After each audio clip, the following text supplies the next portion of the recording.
Hello and welcome back to the Wheel Talk podcast. My name is Abby Mickey, and we are going to do things a little bit differently for the next month. Due to time zones, we're splitting the team in two. So today I have the Australian contingent of the Wheel Talk podcast with me. Matt Deneve, hello. Hi, thanks so much for having me here. It's lots to talk about. Very excited. Thank you. And Gracie Elvin. Hey. I bit low on sleep, but I'm pretty excited to talk about the racing after commentating it last night. Yeah, fresh off commentating both the men's and the women's races, so you saw it all. I did, and I think I forgot it all. I'm not very... Yeah. I feel like I get so present in those working environments that I actually struggle to remember what happens sometimes in the racing afterwards. So I'm working on that. Well, we'll talk about what we can today. We have a couple questions. We're going to throw them into the episode because, per usual, they fit in well with some of our talking points for later in the show. So I think we should start with La Flèche Wallonne. There's not a ton to talk about with this one, I think. I might be wrong, but the main talking point is obviously Demi Vollering, who went into the bottom of the Mur with no teammates and basically dropped everybody before the climb had even started, except for Kasia Niewiadoma, who managed to hold on for like a second and then rode to victory, her second victory in 3 days. This is pretty impressive. Really impressive ride by Demi Vollering. So I think there's like a couple other things to talk about. For me, one of the most surprising things was Van Vleuten on the climb. She's never been great at La Flèche Wallonne. She's never won that race, but I thought that Amstel Gold was because of a mechanical, and we'll get into it when we talk about Liège-Bastogne-Liège, but then when she still didn't look very good at La Flèche Wallonne, I was like, okay, she's actually not doing great. She's actually not, I think, where she would want to be, which I find really interesting from someone who's been racing for such a long time and knows how to time their fitness. It is unusual for sure, and like you're exactly right, Abby. Like that's what she's known for is her timing to perfection, and particularly because she does so much altitude, that's quite hard to do. There's a few unwritten laws around altitude and how you react, and everyone is really different. But like in general, I can't remember anymore. But it's like day 3, you're going to feel awful, or sometimes you feel really good. Day 5, I don't know, like you kind of have to like kind of figure it out. And usually by day 10, I think you feel pretty good to race. But Annemiek can step off altitude within a couple of days and race really well. And as we know, she loves altitude. She's been doing heaps in the off season and in the season. So I think we were all expecting her to be peaking by the Ardennes because she hasn't really shown herself yet in the cobbled classics. And I think, we could definitely chalk that down to wanting to prepare for the races that suit her better, but also minimizing that risk in injury and illness throughout that tough chunk of racing earlier in the season. But the Ardennes do suit her on paper. And you kind of need to be going quite good now. You don't need to be 100%, but if you want to be doing well in those 3 grand tours, we can call them, now's the time that you're not 80% anymore. You're kind of like 95%. So, yeah, certainly surprised. And something we can go into for the Liège chat was like, okay, Amstel not so good, but Flèche also really not so good. Why don't they just flip it and go for Lippert? Like, I didn't mean to rhyme then, but like, I was surprised. So we can talk about that in a little bit of like, well, why do they just keep pushing that button when it's just not working at the moment? Why can't they just like go all in for another rider instead in the last race of that week? You made that good point, I think, live in commentary as well last night, Gracie, when Van Vleuten just kept attacking at Liège, and Lippert was there and looking good. And I think we'll talk more about Van Vleuten later as we kind of look forward to the stage races, because that's going to be fascinating. But it's interesting that Van Vleuten hasn't won a one-day race this year so far. It's the first time since 2018 she hasn't won a big spring race. So she's clearly, a little bit down on where she was. But as we've talked about in the past, it could also be, that rising level of the peloton. So many riders are stepping up this year, and yeah, it's going to be fascinating the next few months, I think. It's rarely ever one reason. So it could be that she's just not, she could be 99% and it's just that 1% that makes the biggest difference, but it's also that depth in the peloton. So it's just a bit of a confluence of factors happening at the moment. And because the level is so high, you can't really leave much wiggle room anymore to be not your best. So yeah, I think that it just hasn't been her season yet, but it's not like she has run out of chances. She's got plenty more to come. Yeah, you mentioned Lippert, and she obviously had an incredible ride at Flèche Wallonne. She finished second, but it was more the fact that she was able to make up the ground on Vollering, who went so early in the climb, that was impressive to me. Like, she started the climb in a group of pure climbers, really, and there was a huge gap to Vollering for that climb, and she made up all the ground, and Vollering got some distance again before the finish, but it was really, really an impressive ride by Leanna Lippert. I think she's a really exciting racer to watch as we move into the stage races. Yeah, agreed. That was an impressive performance. And I think that's a really good point, Abby. Like, that gap at the bottom that was created by Demi, and Cassia was the only one to really follow. And I'm not quite sure why that gap happened, if it was one person that had just dropped the wheel, or if I know the feeling of being a bit scared going into a big sectoral climb and just wanting, like, your natural instinct is to just want to back off and go as late as possible. So maybe some riders were just worried about using up those watts right at the start of the climb. But no one else could do what Lippert did, actually. So if you disregard Demi's performance, Lippert was still head and shoulders above everyone else as well. And Garcia was trying to follow Lippert, and she did blow near the top, so she wasn't able to do what Lippert did either. There was a couple of riders that just kind of clawed back right at the end, but to have that sustained effort for the majority of that climb was a really impressive ride. Yeah, I think you're right, Gracie. I think a lot of riders would have looked at Demi rolling off the front and thought, this is probably just a bit too early. It's such a hard climb. It gets so steep at the end there. They're probably thinking, I've got limited energy here, limited chances, so waiting until later on. But it was kind of too late by that point. And I wonder what might have happened if Lippert had followed Vollering from the start, if she could have, whether that would have changed things, whether she would have had more for that last little kick. Because it looked like there was a moment there where she was on Vollering's wheel where it looked like she might have just been able to hang on, and then just completely imploded when Demi went again, which is a shame. But yeah, a great ride by her for sure.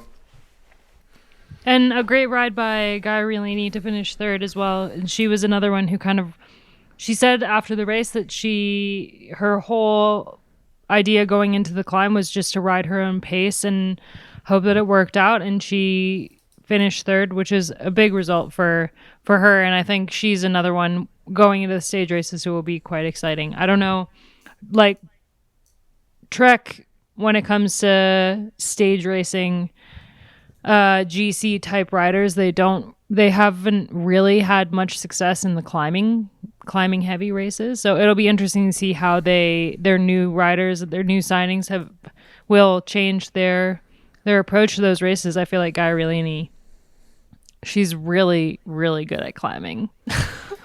I think we've only just seen the beginning. I think she's only just like building that confidence, and I think she's got way more left in the tank to give, and she's still pretty young. So I think that, yeah, she's going to be the one that maybe the climber to beat in the years to come, but she could be also vying for some pretty decent stage wins coming up in the bigger tours.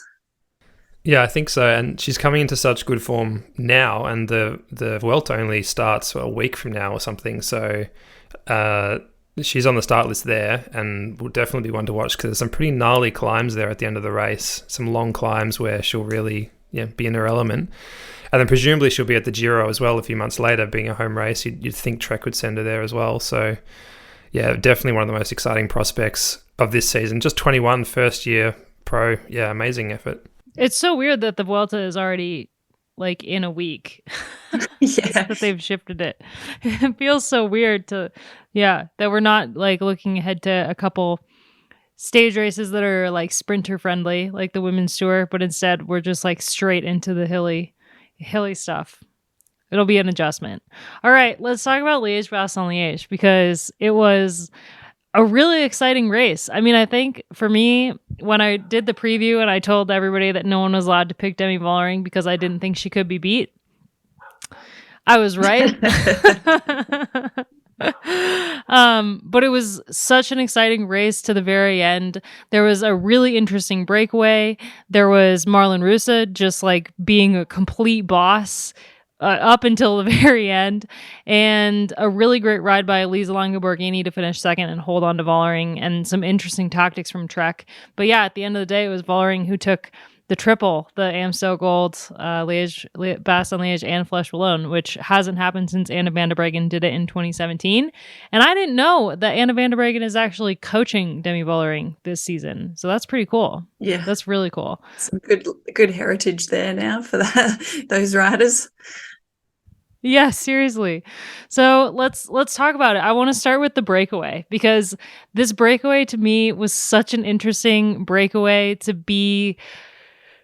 There was interesting riders in this break, like Esme Peppercamp. I guess I would have maybe expected to see someone like her in the break. Anna Henderson, kind of the same. But like Marlon Russa, you think after she won Ghent-Wevelgem that there would be some hesitation to let her get any kind of distance from the peloton ever again. And Kasia Niewiadoma, who unfortunately flatted out of the break, but that is a really interesting shift in tactics for Canyon SRAM.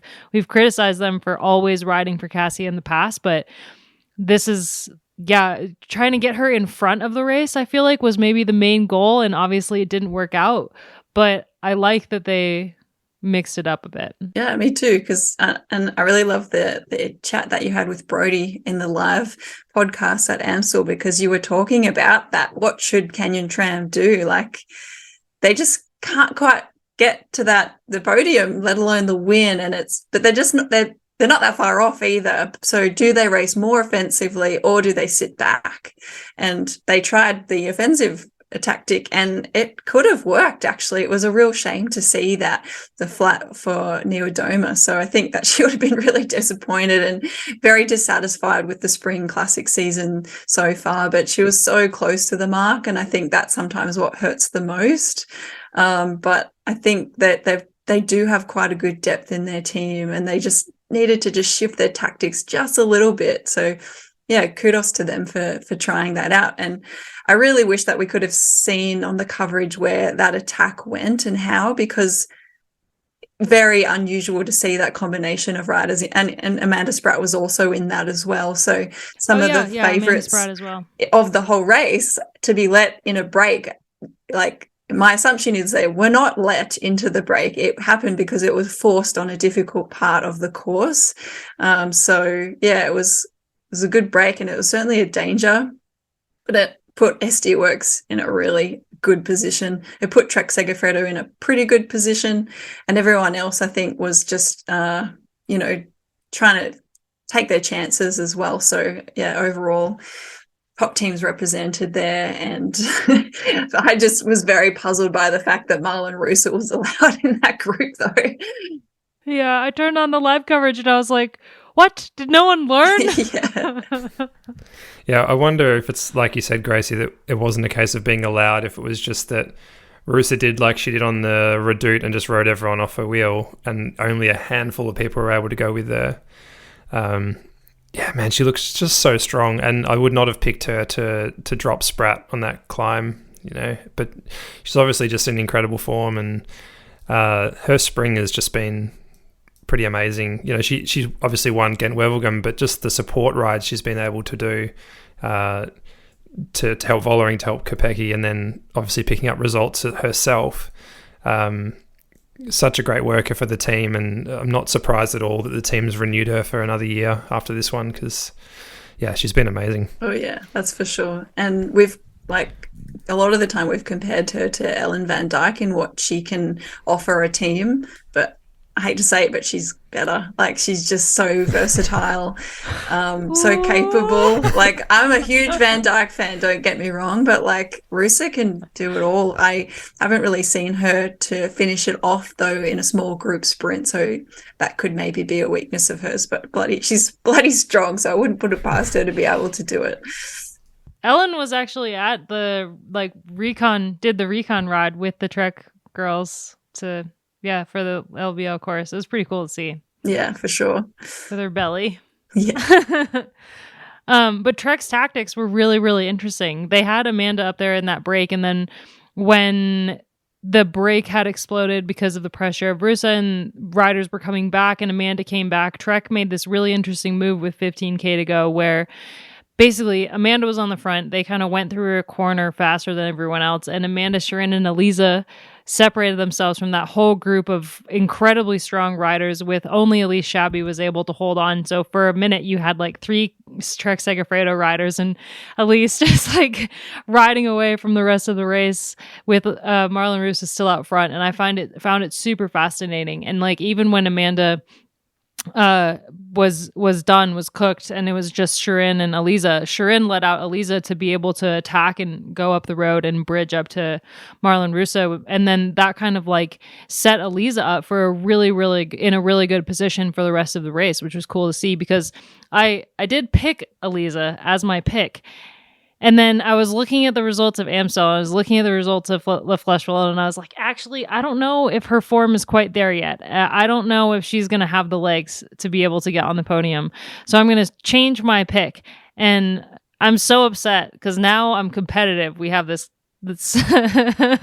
Escape Collective member is tallying up all of our picks and I have 0 points. I was like, no, I picked Eliza, but I wasn't expecting this good of a ride from Eliza. I don't think, given the season she's had so far since winning UAE Tour and then having COVID-19, a pretty bad case of COVID-19. This was such a great ride for her, but also just really, really fascinating tactics from Trek. I found them super exciting to watch. Yeah, I think SD Works obviously been the best team of the spring by quite a margin, but I think Trek will come away from the classics really holding their heads up high. I think they've done a really good job. You know, they came into it so depleted with, you know, Van Dijk out, Hansen, Dagden out until recently, Chapman out, Elisa sick, like you mentioned. But they've just rallied really well. They've ridden well as a team. You know, emergence of Riolini, we talked about that, Van Anrooy winning as well. I think, and then, Sunday was a good example of that day. You know, Spratt was caught, but then she threw herself entirely into working for others, and then Elisa finishing it off with a really good result. So, I think they can be very proud of what they managed to pull together this spring, and they didn't have as many wins as SD Works, but then no one else did. So, I think they had a really very good few months there. I think it was interesting too, because I think initially I was hoping that Spratt would just keep riding because the nature of the course, it is better just to be a bit ahead of the race when she was dropped by Rusa. But then when she realized that she was getting caught, she just did sit back. And I was like, finally, because no one was riding. It was like the classic scenario again, the second group curse of like, oh God, they're just going to let Rusa ride away. And so it was really important for Spratt to come back, and they just went full throttle. And that did encourage a couple of other teams to put riders in the front too, which is really important. And that's the whole point of, you know, starting riding properly, and not just with one rider, but with two, because you can't just pull back Russo with one rider. You need at least 2 or 3, if not 4 or 5. And that's what happened when Spratt came back. And I think Elisa's second place was full credit to her team that day. So I think they pulled super hard. They were able to encourage other riders to work as well. And I really love that. Like, they were pretty much going full gas into that final climb, and that caused that little gap after one of the corners.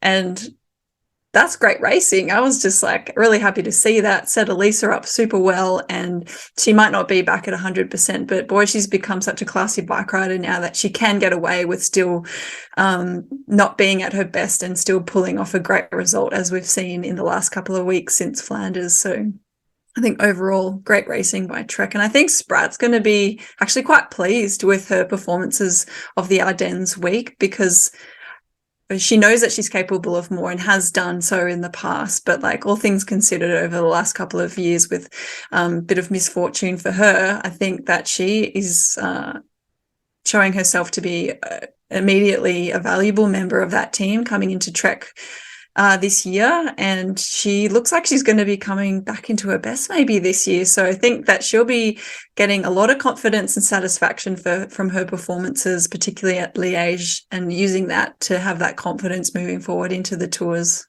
Yeah, and that move, that whole scenario, like leading into La Redoute, then like made for a really, really interesting group that formed on the climb that caught Rusa. And then when they were going over the top of that final climb, after that group had finally caught Marlon Rusa, and there was Elisa was in there, and we had Demi in there, and Annemiek, there was this moment where Rusa just like did not stop. She just attacked again, and Elisa followed her, and it was a really she was in a great position. And I love that Rusa just like wasn't about to quit, wasn't about to sit back, and wasn't about to lead Demi Vollering out. Instead, they were on the aggressive from the moment that she was caught anyway. And it was really hilarious watching it because I knew the result already. And when Elisa and Marlon were off the front, I was like, I'm so confused how this is going to play out. But then Demi bridged up to them, and on one of the uncategorized climbs to the finish, they ended up finally dropping Marlon Rusa. And then Demi and Elisa worked great together, actually, all the way up until the finish, which was cool to see because a lot of times, you know, you'd not want to be teammates with your rival at that point in the race. And in the sprint, Elisa did the when in doubt, lead it out, and it didn't end well for her, but it was an exciting race. Like, I feel like even though the rider that I knew was going to won the race, it was a super, super exciting race with a lot of really, really interesting moments, and I just loved it. Yeah, for sure. I think that finish was like exciting too because they played cat and mouse, and they had enough of a gap that it was almost a sure thing, but it was also like, well, they can't really sit up too much more because they could get caught. So I thought that was kind of fun at the end, but I was surprised. I thought Elisa would have just slotted into second wheel with a K or even 2K to go. So she was pulling through until less than a K to go. I can't remember exactly now, but she should have been in second wheel. But actually, I don't think she could have beat Demi in the end anyway. So I think overall, she didn't really put her foot wrong all day. She was on the front at the finish, which is always tough to win from that position, but she jumped first. She didn't let Demi get the jump on her. Possibly went touch too early, but ultimately Demi was just stronger and faster at the end, and it wasn't a photo finish. Just incredible how good Vollering is at the moment. You know, she's always been a strong rider, but it feels like this year she's just taken another big step up. She's done 8 race days this year, won 5 of them, second on 2 of those. The first one she was second on was Flanders, where Kopecky won, and she could have won that. The second was Brabantse-Pijl, where she forgot to eat and sprinted too early. So if she hadn't made a mistake, it could have been another win. And the only other finish was 17th at Omloop, where her 2 teammates went 1-2. So just an incredible start to the season. And she's obviously, we saw last year at the Tour de France Femmes avec Zwift that she was among the best climbers there. She's, you know, she can go it alone. She can, and now her sprint is as good as anybody, just about, in particularly in those long, hard, hilly races. So she's definitely earned a bit of a break now, and I'm keen to see how she comes back for the tours, because I think particularly if Van Vleuten's like a level down from where she was last year, the battle between those two at the tour could be quite fascinating to watch. Yeah, and I just love how emotional she is, like how much humanity she has. Obviously, Anna van der Breggen was an incredible athlete, and watching her race was, I mean, a privilege, but she's very stoic at the finish. Even when she wins, she never really showed much emotion. And Demi is just always full of emotion. She cried at every single win for all 3 Ardennes. It wasn't like she won Liège-Bastogne-Liège and it was just another tick on her list of races. It's the second time she's won the race even, and she was still super emotional at the finish. And I just love that. I love like feeling that tug on the heartstrings, watching a rider in their post-race interview. It just makes me like so much more excited to watch Demi race all year, but also like her dog was at the finish and I too would race a lot faster if I knew that there was a dog waiting for me to finish. Yeah, that was pretty cute. I would love the insight though as to why she gets so emotional, and I really enjoy it too. Definitely makes me emotional, but I don't know if I'm projecting, but I wonder like what's going through her mind. It just feels like more than just simple emotion of the relief of winning a race. It looks like she just puts so much pressure on herself maybe, and maybe there's just a few other things. I think, you know, the impact of Amy Peters is still playing a lot on the minds of many of those Dutch riders and other former teammates as well. So I think a lot of them still feel quite grateful, but I don't know, there's just something there in Demi's emotion that I feel it tells a deeper story. And I would just love for someone to ask her that question of what is going through her mind, or if she's just really emotional. Get her on the podcast. Yeah. That'd be so cool. It's hard to get those SD Works riders in interviews. They're a little harder to get than anyone else. But we could try. That'd be really cool. I have multiple questions I want to ask her. I want to ask her about the van life, because her and her fiance, they live that van life. I want to ask her about training in Switzerland and training with her dog in a backpack. Yeah. So it would be really cool to have her on the podcast. I'll put the feelers out, especially if she's got a little bit of downtime now. I would imagine that she would be taking a break and building up into the tour now.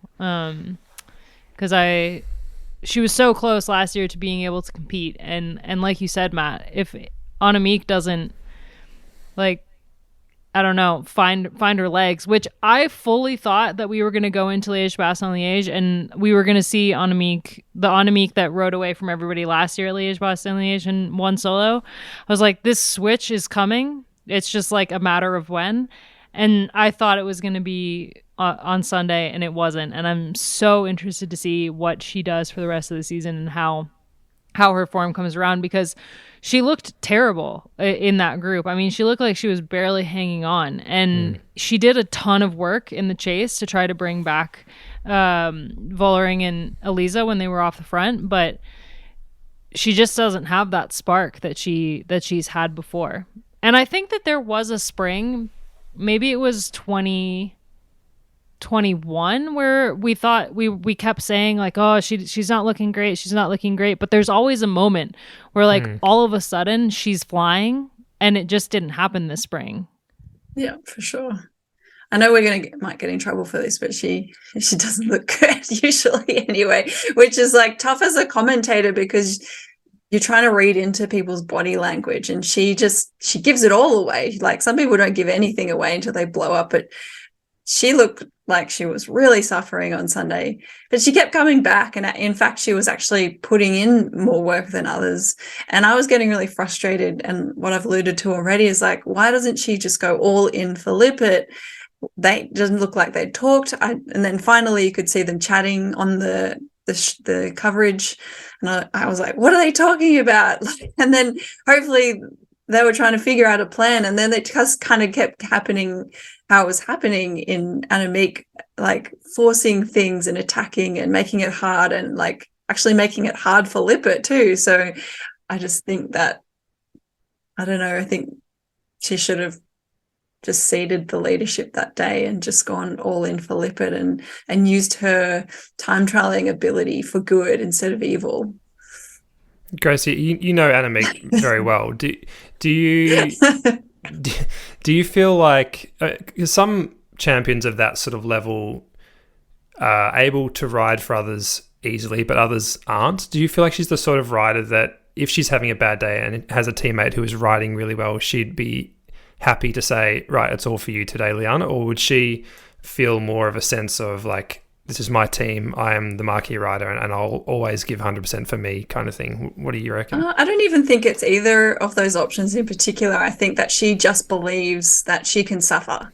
And if she's having a bad day, it's irrelevant, and she's just going to keep pushing. And you can see that clearly on almost every race she does. She's really one of the most resilient and one of those riders that just can push that extra bit, much like Marianne Vos. They just go into the red further than everyone else. And I think that training of her mind for so many years now is really difficult to then step back and be like, I'm not going to do this to myself today because it's actually not working. I think that she just struggles with that thought. So, yeah, I don't think it's like a selfish thing. It's frustrating sometimes to watch, and it has been frustrating as a teammate in the past, but it's not done with ill intent. It's just because she really believes that she is capable of big things, and generally she is. She probably doesn't have all that much experience of not being among the very best in a race when she's giving her hardest, right? Giving her best, because for so many years now she's been so good, and when she's on form she just rides away from everyone, and it must be frustrating for her and difficult for her to maybe know how to handle that. I don't know. Yeah, possibly. I think she would be quite frustrated and dissatisfied with the season so far, but like we've said, like there's still some big things to come, and I think that it's been, clearly noted that she's aiming for the tours anyway. So I think she would have definitely wanted more in these one-day races, but all is not lost yet. But it's a shame because it's also a loss for Lippert now too, because she was on fantastic form this spring season and she just wasn't given enough support. It'll be interesting to see how this impacts, if this impacts her racing in the tours at all, if she's just going to be able to bounce back from not having the spring that she probably would have hoped, it being her last spring in the peloton, or if she'll just be able to move on. I mean, she has been racing for so long and she's got so much experience, but it's also, it's unusual to see her not in the top 3 in the world. And I don't know what kind of impact that would have on her the mental side of now getting ready for the tours, or if it wouldn't have any impact at all and she just keeps going on as if it's just another race. To be continued then, I guess we'll see. I also want to talk about Rihanna Marcus because she rode so incredibly well in the Ardennes, in AMSO Gold. She also was up there, and in this race, I was really, really excited to see her in that final group because I don't think we would have seen her in a group like this previously. And I think that this is just a great indication of how much better she gets every single year. And also that Jumbo-Visma is really willing to put in the effort for her to be the leader because they've always had Voss. And when Voss isn't at the race, I love to see that they've changed leadership to Rihanna Marcus because she's been a domestique for so long and she's worked her butt off for her team. And it's not always the case that a domestique it gets better and better and is given leadership. Like usually you get better as a domestique and you're just a better domestique. It's not like you get better as a domestique and then they're like, actually, maybe you want to try to win this race. That doesn't happen very often. So I just love seeing Rihanna Marcus up there, and she had such a good ride on Sunday. Agreed. I think potentially that national championship was that catalyst and turning point she needed, because I think there's so many riders I've seen over the years, and I was one of them too. You're just knocking on the door for so long and your head just gets a bit cracked by it. And all you need is one win to turn it all around for yourself, but also for the team to back you. I think that the first big win I had in Europe was a relief, because I got to the point where I was just like, maybe I can't, maybe I'm just not a winner. Maybe I will just have to be a support rider. So I was just like, even when people would say good luck to me before a race, I'd just be I'd gotten to the point where I was kind of like, oh, it just felt like bad to hear that, because I just felt like I didn't deserve the support anymore. And to get that breakthrough win was just this massive relief, but it gave me that confidence, but it also helped the team believe in me again as well. And I think for her in that position too, I think that she's just in that middle phase now of like knocking on the door. She's opening the door, but she hasn't quite stepped through. So she just needs a good podium result or a win to really solidify that. But she's really capable, and she's just been ever so slowly chipping away into the top 10s, into the top 5s. And I think she's going to be there pretty soon. Yeah, the Dutch the Dutch champions jersey is a pretty obvious reminder in the peloton that this is a rider that deserves to be respected, by other riders, but also by her team, and to give her those opportunities where available. And I hope she gets more opportunities this season. I wonder what her calendar looks like from here, whether she'll get some more chances as well, or whether she'll be back mainly into domestique mode. But yeah, hopefully she gets a shot because she's been amazing. Yeah, I think it's actually a great segue into the stage races. I don't have anything else on Liège-Bastogne-Liège. If you guys don't, then I can segue us. Cool, I will segue. So we have a question from Dan from the Escape Collective chat.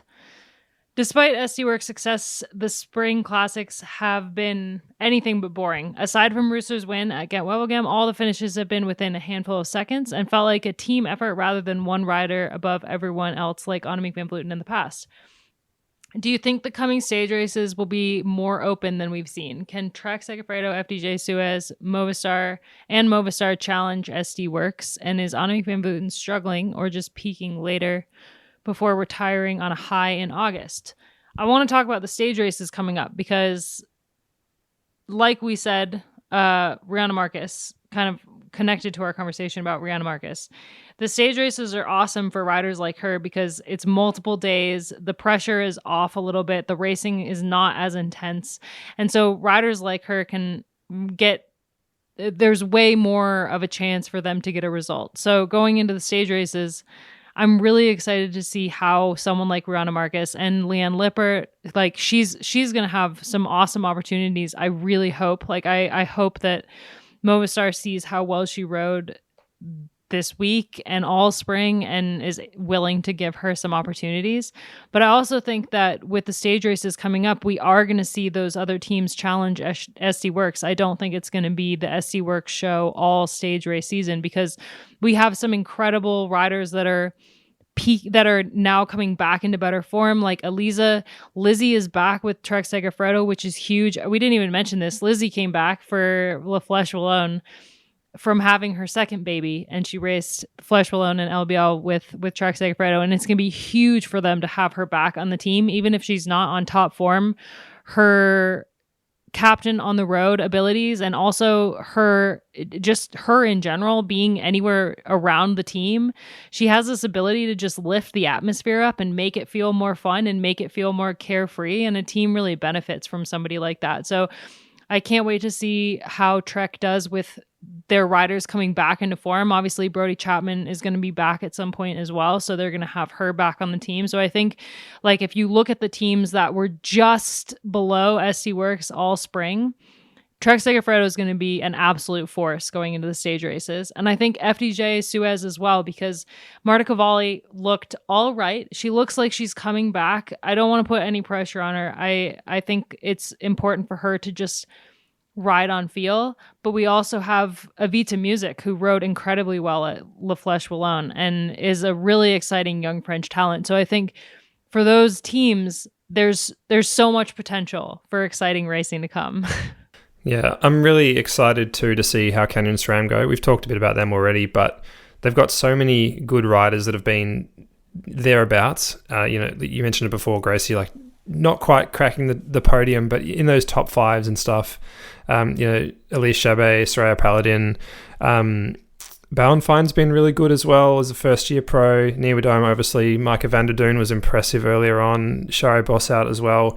They've got so many good riders that are coming through and just knocking on the door. And I think, like you said, Abby, with all those additional opportunities that the stage races bring and slightly reduced pressure, I hope that the team gets a chance to take it up to the SD Works and Treks of the world, because they've raced well. I've enjoyed the aggression that they've shown and the positivity that they've shown a lot of the time, and hopefully this is their chance now to capitalize on that. Yeah, I agree with you, Matt. I think there's a nice freshness to the Canyon SRAM team this year, and I think that they've got a little bit more, I don't know what the right word is, courage or guts or something. They just haven't quite been able to pull it together yet, but I agree with that. Less pressure coming into some of the tours. It's not easier to get a stage win. It's always hard no matter what race it is to get a win, but It is slightly easier than these one-day big classics. Like we've just been stacked back to back. They're almost all World Tour races that we've had so far. So to have some stage wins and some GC battles that can take that pressure off some of the other riders to then go for those opportunistic wins can be really good. But I think, yeah, like going back to Abby's point about FDJ as well, I think maybe they've been the most disappointed almost in this spring. I think that they had a lot more expectations. I'd see Canyon SRAM and plenty of other teams as more of the underdogs, but I'd put FDJ more up there with the top teams now in being able to win big races and having that expectation, and having Cavalli not going so well due to various reasons this spring. Hopefully she can come good for the tours, but I think Grace Brown's going to be very dissatisfied with her spring. We know what she can be capable of, and she just wasn't quite on the mark. And Ludwig has, really not shown herself at all. There's been some mostly bad luck, some crashes, and not quite sure really where her form is at. But I think for that team, yeah, I think they've got a lot of work to make up for now with that disappointing start to the season. They've had some success, of course, but I think overall that's not what they came here for. So I think we might see a bit of vengeance there. Yeah, especially after how amazing their season was last year. You really would have expected a lot more from them the beginning of this year, because you like you said, Gracie, you win a race and it carries over into the next race and the next race and the next race. And they were so good last year. I mean, they were incredible in the Spring Classics. They had Cavalli winning Amstel Gold and La Flèche Wallonne back-to-back. They had Cecilia Tripp-Ludwig win the Tour of Norway or the Tour of Scandinavia.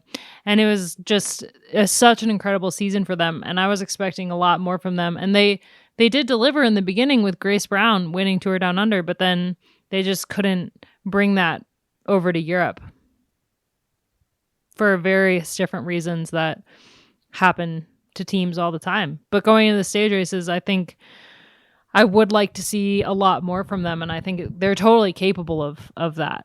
And I feel like Ivica Music is such an interesting rider. She's been, ever since she had that result at the Giro Donna in 2020, she's been a rider to watch, but not quite a rider to watch, like a rider to keep a side eye on.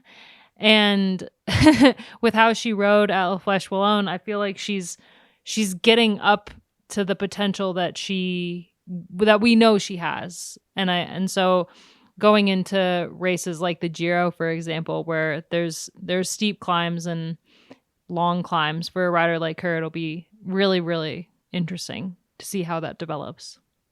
Yeah, and I think her season will be weighted more towards the tours than it was the one-day races. We saw her at a few of the one-day races, obviously, Flèche Wallonne you mentioned, and a few others, but it'll be really now that her season starts to pick up, and presumably the tour will be a big focus for her again. So yeah, I'd expect her to do some pretty big things in the next few months. Oh yeah, and they won the stage of the tour. That was my favorite win of 2022. That was like such an incredible. Anyway, so one other rider that I'm really excited to watch going into the tours, and I don't think as a team, she's really interesting because she basically does not have a team to back her, and that's Mavi Garcia. She rode super well at La Flèche Wallonne, and she's obviously been a really strong climber for a really long time, and she's moved teams this year. But she went to Live, and they've not had very many results since Lotte Kopecky left for SD Works. And I think that she's a really exciting rider for these tours, but I just don't know how the team is going to back her in these races, because you just don't really see them in the peloton at all anymore. Yeah, I think it was interesting for her to move away from UAE into the Live team, and it's not a surprise. I think when you're in that back end of your career and you're capable of some big results, it's nice to be the main leader of the team. But with that comes a lot of pressure, and of course you need the support to do it as well. So it works for some people and not others, and it's just not quite working for her at the moment. She definitely needs a bit more support there. Not sure how they're going to pull it together or what riders I'll be looking to for that. But she was pretty good at Flèche, so I think that she's going to be coming into form, and maybe she prefers the more tour style racing anyway. Yeah, you mentioned the UAE team, ADQ. I'm curious to see how they're going to do in the stage races because they've obviously had a lot of turnover, picking up a lot of the Valcar travel and service riders. And Sylvia Persico has had some really good results, and they've got some other riders on the team that I'm curious to see how it's going to go once they get to the stage races. Like, I mean, they picked up like Michaela Harvey, who was an incredible young rider and had a couple off years when she went to Canyon SRAM, and I'm hoping to see her back up there in the climbing races because she was really good at the Giro in 2020. And there's a couple other riders on that team that I'm just curious how they're going to put it together because so far it's been the Sylvia Persico show and Bastianelli, of course, and it's her last year, so I think that she'll also be really keen to get some results before the season's over. I wonder how they'll use Persico for the stage races, how many they'll send her to, which ones they'll focus on.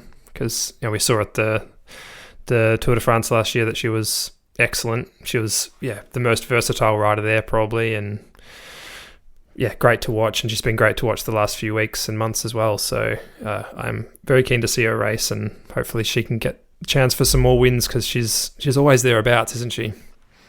Yeah. And I really love that win at Brabantse-Pils. I think that will give her a lot of confidence to, keep being that versatile rider. But you have to imagine all of those, I call them A-listers. All the A-listers wouldn't want to be at the Tour again this year. So, yeah, Matt, I think that's a good point as to what other tours they do as well.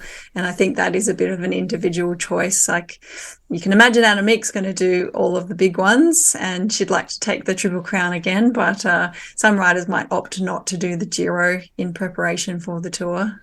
Yeah, I wonder if Persico goes to the Giro, being Italian, home race and all that. But yeah, it's a long season, isn't it? There's so many races, and if you're a rider that can perform well in tours as well as the one-day races, it must be really hard to peak and then come down and peak again and know when to do that exactly and where to put your focus. I mean, the two of you, Abby and Gracie, you'd know much better than me how that works, the peaking and coming down and all that. But it strikes me as a real challenge to get that right, to make sure that you're hitting the targets that you want and also the team wants. Especially now that there's so much more racing and the level is so much higher, and it's not like you can sit out a bunch of races so that you can peak for something unless you're somebody like Annemiek. Like if the team wants you to go to races and they make your schedule and they're like, you're going to these races, then you have to go to those races. And if you're not fit and you can't get fit through racing, then it'd be really hard to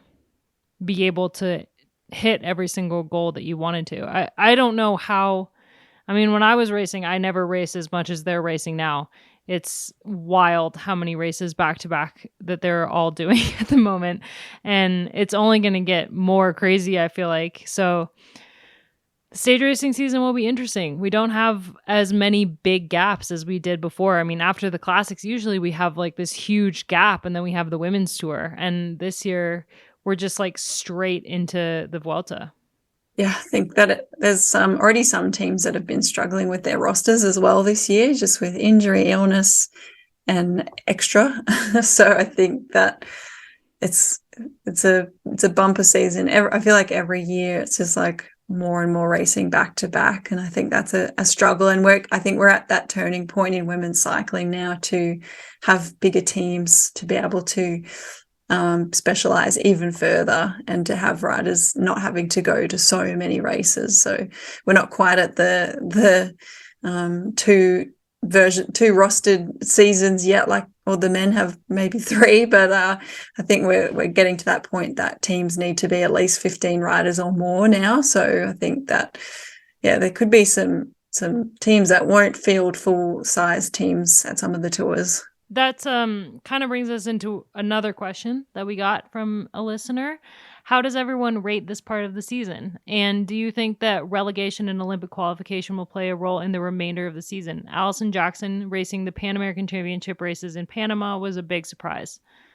And I think, for Allison specifically, I feel like for her, those Olympic points, those UCI points from racing Pan Ams would be a big motivating factor for flying all the way to Panama right after racing AMSO Gold. But I I do think that the relegation, maybe not relegation, because I think it's a little bit too early to see how that's going to play out in women's cycling. Or I feel like, I guess, the top teams that are currently dominating the sport don't really care about relegation. And I feel like those teams that do need to worry about relegation just can't compete.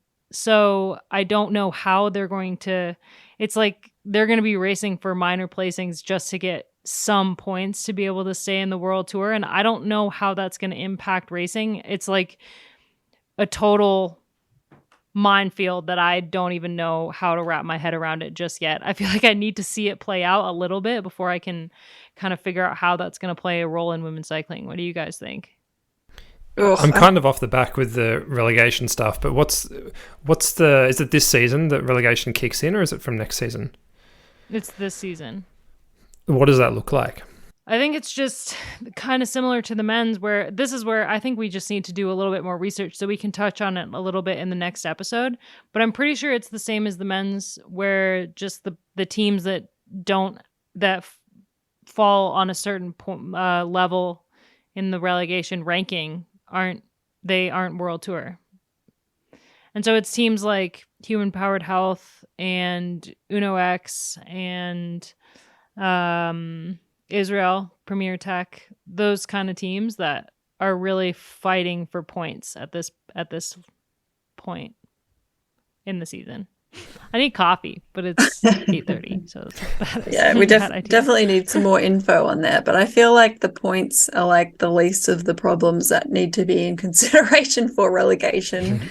Women's teams, I think it should be more. As we're watching everything play out with Zaf, there's like it needs to be preventative more than curative, in my opinion. I think that teams should have to prove certain things before they're allowed a World Tour status in the first place. But we'll talk about that at some point, and we've probably already talked about it a fair bit. Yeah, we'll do a little bit more research on the relegation and get back to you guys on that, because that's actually a really interesting conversation for us to have in the future. I do think that the Olympic qualification is something that's probably on everyone's mind as we get closer to the Olympics and closer to the cutoff point that the nations are able to get points to qualify for the Olympics. And I think this plays a little bit more into the men's side, since they lost a huge percentage of the peloton for the 2024 games. With the new distribution of athletes, they're down to, a women's sized Olympic peloton. And I think for the men, they just don't even know what to do with that. But for the women, I do think that there are riders like Allison Jackson who are thinking a lot about the Olympic qualification at this point and are going to be hunting for points to prove that they should be picked for their nations, but also that their nations have more than one rider on the start line. Yeah, it's a really it's even though it's a 4-year cycle, it's kind of like a 2-year game. So the points now are starting to matter with the nations rankings and the qualification of amount of spots per country. It's tough to be in a position now to be a high points getter, because that doesn't guarantee you a spot next year. We've seen that happen in the past in road cycling and mountain biking. I'm sure it happens in every sport, where you could have been one of the main points getters for your country, but then the year of the Olympics, you're not selected for the team for one reason or another. So it's a tough game to play, and it's a bit of a balancing act, particularly because pretty much every rider is in a privately owned professional team. So there's that political game to play of being allowed to go and do other races like the Continental Championships outside of the professional racing roster that was given to you by your pro team, which is paying you. So it's a tricky game to play. And that was always a tough one with the Green Edge squad too, because we had so many Aussies on the team. So I think that will slowly start to filter into some of the dynamics again in women's cycling. We're not seeing it too much yet, but for sure in the second half of the season, you'll start to notice it a little bit, but next year will be quite a big deal. It's crazy that the Olympics are already next year, I guess, because we had it postponed a year. It feels like it was yesterday. I know, it's so strange. So how do you guys rate the spring? I feel like it was pretty good. Like, it was a lot of really, really exciting racing. There was a lot of surprise winners, even though we had a lot of SD Works winning races, but I do agree with what Dan said, that like even though SC Works won a bunch of the races, it was really exciting a lot of the times, and there was always something to talk about. I feel like we never struggled to make a podcast. So for me, I rate it as a successful Spring Classic season that I like honestly can't fathom that it's already over. It feels like we just watched on loop last week. It's gone so fast, and I think that point about it still being interesting is a good one, because SD Works won 8 of the 11 one-day World Tour races this spring, which is incredible. 8 of 11, and yet it didn't feel stale. I mean, we probably would have liked a little bit more diversity if we could have chosen, but at the same time, the races were interesting. Different riders were winning, and like you touched on there, Abby, we got to see some breakthrough successes like Sheeran Van Anrooy winning in Binder and Pfeiffer Georgie winning at De Panne, and then of course Alison Jackson at Roubaix. So we got to see some big exciting surprise results in amongst all of the dominance, and in a way the dominance was interesting as well. Just seeing the emergence of Vollering to that level was incredible. Russo we've already talked about. It's funny that riders like Wiebes and Kopecky kind of get relegated to second string on that team at the moment, given how good Vollering's been. But yeah, an incredible team, and yet the spring was very engaging and interesting. Yep, I 100% agree as well. So I've enjoyed every race. I'm always sad that the spring season's over. So I've enjoyed every race, bar maybe Gent-Wevelgem, but I won't hold that against Rusa. All credit to her. That was a good ride, but it was boring. Great conditions, though. I don't disagree. Yeah. I guess I think the only race that disappointed me all season was Flanders, actually. Oh, really? Yeah, with the one climb that everybody just fell over. That was, yeah. Fair enough. That was the only one that I was like, I would have liked to see a little bit more of a fight. But it was still a really exciting win, and it's always cool to see Kopecky win on Belgian soil, so... Did we actually talk about the Koppenberg, whether we should have it in that race or not? Did we cover that in the Flanders episode? We didn't cover that. Do you have thoughts on it? Well, look, if I was Grace Brown, I would have been really pissed off. Don't get me wrong. That would have been really frustrating to have your race over. And that happened to heaps of people. But on the other hand, that's the classics, and Kopecky had to get off and walk as well, so it was still about positioning, and it's just it's just a brutal part of the course, and it's such a famous climb that I'm more on that side of the fence of just suck it up and just be in a better position. Just be good. Yeah, That's exactly. It's so easy. It's so easy to say that from my chair now. I never had to race. No, I agree with you. It's an iconic climb that's been a huge part of cycling, and I feel like maybe the bigger problem is for the women specifically that the men's whole peloton and caravan came through it before they raced it. So I think it was maybe a little bit more challenging of conditions than it needed to be. But how are you gonna fix that other than me continuing to bang on about how the women should race on a different day than the men? There's things that you just can't. That it would not be easy to what are they going to do? Get a fire truck out to hose down the climb before the women get there? I don't. Yeah. Yeah. To argue though, the other point is I actually preferred when they went up the Mur, and I think that they should do the older course, not the newer one. I think the Koppenberg's cool, but actually don't.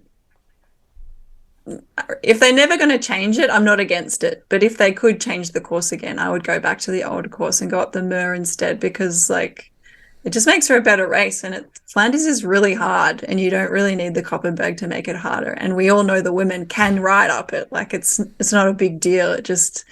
I just don't think that it makes the race. There's just so many other cool climbs in that region of Flanders, and the Mur is actually cooler because there's just always more people up there making a scene. Yeah. Yeah. Yep. I guess I see both sides of it. So I don't really have an opinion after all that. Well, I'm glad you brought it up. Just wanted to talk about it. I just needed to get it off my chest. I totally get it. What else have you been obsessed with this week? Oh, I haven't thought about this enough. Oh, look. I know. I was also thinking about it today. I was like, what have I been obsessed with? Can I say that I've been obsessed with the drama around Taylor Swift and Joe Alwyn breaking up? But I don't think that I can. I don't think that that's something I'm willing to put out into the world. Obsessed. Oh, that's good. No, you're allowed to have that. We all know that. No, that's not my obsession this week. But I want to know what yours is. Oh, I really don't know. I can go while you're thinking if you like, Gracie. Yeah, sorry. I'm having a mental blank. You go. I was inspired by a few episodes ago when the rest of you were talking about books you've been reading. So I'm just about to finish a giant sci-fi series called The Expanse. It's been made into a TV show. The TV show is massive. I've held off on watching the TV show because I wanted to read all 9 books first, and I'm just about to get to the end of the series, and it's been amazing. If you like sci-fi, it's perfect. It's so well done. I'm having a great time with it, and I am going to be sad when it's all done. But I didn't get to watch the TV show, so I'm very excited about that. Oh, nice. It's always good if you can read before you watch. It's tough to do, especially fantasy novels by themselves are so big usually, but a whole series, like that's a good amount of work. Well done. It's taken some restraint not to just go, I'll just watch it, it's fine. But I wanted to have my own ideas of what the characters look like and who they are before being told what they look like, you know? Well, here's a question. Have you also supplemented like listening to it on an audio form while you've been reading the 9 books? Wow, that's so impressive because I do that. I like if I'm trying to power through something, like when I was reading the Wheel of Time books, I could not get through them unless I listened to them on an audio form. Yeah, that's another level. At a certain point, I broke and I was like, no, I need to listen to it on Audible because I cannot read anymore. Yeah, well, that's like 12 books or something, isn't it? At like 900 words each or something ridiculous. 900 pages, 15. sorry. You need to put it on like 1.5 speed or something. Yeah. Well, I've been similarly kind of obsessed with in the book realm, book to TV realm. They not recently, but earlier this year announced that they're making more Lord of the Rings movies that are not a remake of the original Lord of the Rings movies, but something new. And I hate this idea as much as I absolutely love the Lord of the Rings, and I hate it because of the Rings of Power, but it has encouraged me to rewatch the Lord of the Rings movies. So I've been rewatching the extended versions of the Lord of the Rings movies with all of the behind the scenes stuff, which is just like a treasure trove of awesome content. And it has also driven me down like a black hole of Instagram Lord of the Rings content. It's been just a joy to consume. So I've seen some few good Lord of the Rings memes popping up. Must be because like it's kind of coming back into conversation now because of that new series. Yeah, it's on people's minds. Yeah. I mean, the Rings of Power series was just god awful, but we'll see if the movies are better. Yeah, hopefully. Well, Matt, you just like said that you'd read all those books before watching the series. In general, books are usually better, but I think the Lord of the Rings is maybe the exception. They are hard books to get through, and the movies are just so freaking good. Yeah, the movies are so good. I feel like it's an even split for me. Like I've read the books like once a year since I was 16. So I love the books. And the movies, I could probably recite the entirety of the extended editions. So I love them both. I feel like I love them both different ways. Like there's something so poetic about Tolkien's writing and just the depth he goes into. And I feel like Peter Jackson did such a good job with the Lord of the Rings movies, like really making it his own and making it entertaining, but also keeping that heart that was in Tolkien's original works. So yeah, I love the movies. I've been really loving rewatching them, and if you guys haven't seen the behind the scenes stuff from those movies, it is really, really cool to see like how they did all the sizing with the hobbits and like how much detail they went into reading the book. And I can't believe those films were made 20 years ago, more than 20 years ago now. I know they've held up. I think that's actually maybe that's why I've been on it, because they're trying to petition New Line Cinema to release the extended cut, because there's more scenes that they shot. Yeah, there's more scenes that they shot that didn't make it into the movies. They're already 4 hours long. God. Yeah, well, 4 hours isn't long enough for some of us, Matt. Okay, Gracie, what have you been obsessed with? And then we can wrap up. I'm glad that you mentioned audiobooks, because I love Audible. That's like one of my favorite apps, and that's how I get through a lot of books as well. And I prefer to actually get biographies, because I like to hear the authors narrate their stories in their own words and their own intonations. And the one I'm really into at the moment it's not new, but it's an autobiography by Australian musician Claire Bowditch. And it's just really great story, great life, beautiful storytelling through her songwriting, kind of mixed in through the audiobooks. And that's an extra bonus that you don't get when you get to read the actual book, is hearing some of the songs in context with the life story and events. So I've read a few good musicians' books, and they often, put in some music in there as well, which really adds to the listening experience. So highly recommend that book. There's plenty in there for everyone. A lot about growing up. It's actually not heaps about music. It's about, growing up and having a few struggles along the way. So I'm getting a lot out of that. And it's also just giving me that inspiration to go listen to more music again, and really good songwriting, because I used to really love music when I was a teenager. And then I've kind of fallen out of the habit of listening to it all the time, because I'm a bit more obsessed with podcasts and books and audiobooks. And it's just so nice to just sink into an album nowadays, and with no other reason than to just listen. And I think that we just... Boy, do I have the podcast for you. Oh, yeah. I was going to say, can we interest you in a podcast about music specifically? And what would that be called?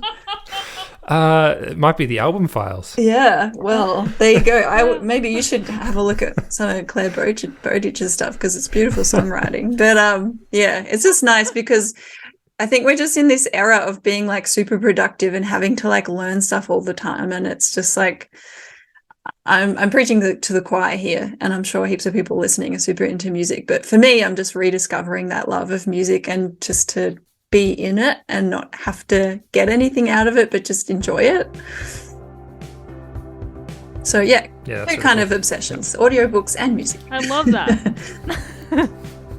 Well, thank you so much for listening to this podcast, and we will be back next week as we dive into stage race season. Matt, Gracie, thanks so much for joining me.